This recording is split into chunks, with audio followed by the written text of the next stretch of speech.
กวนอันป้าขอสามปองเขานั้นจังเลยออกมันตินนากันมากมีเมื่อสุงค่ะวันมื้อไหนเขาติมาขอนี่ลองเลขนากวนเฮาขาไหนลองเฮาขาเกิดมาก็เหมือนกันปึงฟังเฮาก็เหมือนกันย้อนกับจังไหนเลยเกี่ยวกับลองเลขนาเฮาขาไหนนี่ก็มันจังนี่เลยว่าเฮาขาไหนจังขึ้นยามเมื่อสุงจังมักมีหลีปินเฮาขาไหนป้ากับมันมานี่มันเป้าไว้จังไหนเขา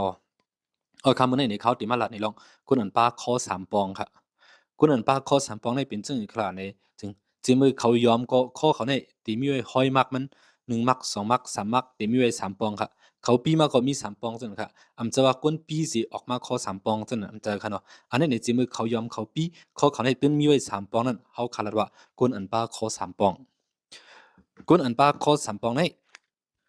เฮามาตุ้ยจัดปันเขาเลยตั้งกำเขาค่ะกวนอันป้าข้อ3 ปองในจังไรเตรียมทุนเกี่ยวกับลองเงินต้องลองออกมันเปียวก็ลองมุนซื้อดินเนอร์จัดปันค่ะกวนปากก็เห็นก็อำซูมีค่ะกวนอันปากข้อ3 ปองในเกี่ยวกับลองนาการต่างงั้นเขาครึ่งปองเขาเฮ็ดอีสังในสิก็เขาตึ้งเลยจำปุยพรหลีมันขึ้นอำหังหรือสินั่นอำการในจึงเขาในมีกวนก็อันเปิดหรือรวมเปิดด้วยเขาสิเปิดกำเปิดจอยเขาตาสิเขาในเป็นคนอันมี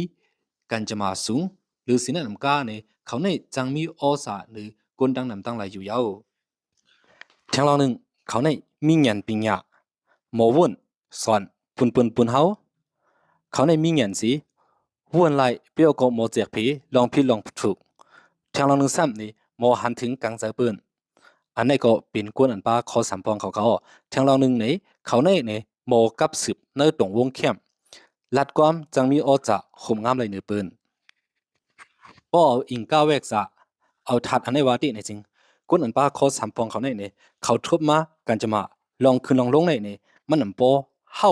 ให้แฮงค่ะมันกว่านิ่มๆจังนั้นก้อยเขาที่ปองข้อสามปองที่เขาว่าเจอตูซุบในเขาว่าเป็นจังนั้นในเขาเช่นกับจังนั้นเลยเขาจังห่มงามเหนือเปื้อนโอค่ะเขาได้ขึ้นหุบในบันค่ะคนอันป้าข้อสามปองเขาในจึงไม่หนึ่งเขาในจึงอำไรเฮ็ดกันฮือกันมอยสิเขาจังหากินง่ายจังออกมันที่เนื้อนากันเขาเฮ็ดสั่งหาเงินง่ายเขาว่าจังนั้นค่ะไม่สองเขาในห่มงามเลยในตรงวงในอุ้ยก็เสียวเลยลัดความมีโอสาอันนะเฮ็ดให้เปิ้นยืมยามในเขาห่มงามหรือโกดังน้ำไหล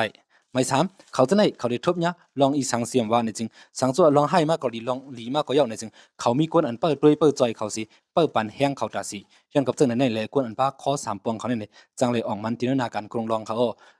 ตีเลยหันเหมือนเสื่อนั่งจึงอินทรโจสินเขาเสนอนี่ก็ตีมีไว้ข้อสามปองเขาเนาะเขา